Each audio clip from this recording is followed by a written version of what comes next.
I just want to say, you're all university people here. I have 3 degrees from YSU, so I guess I am sort of too. No, and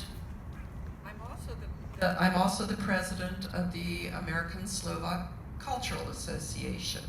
Okay, it's a rather large organization that started here, Youngstown, between Cleveland and Pittsburgh. There's more Slovaks. There were more Slovaks at times than there were in Slovakia.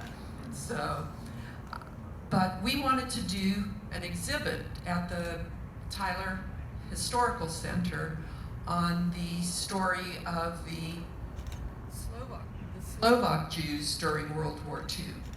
It's a large traveling exhibit from our National Museum, which is in Iowa. We couldn't afford it. It was their most expensive exhibit.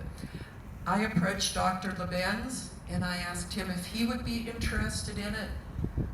Talk about jumping in feet first. He joined us. He brought a speaker in from Purdue. He showed films.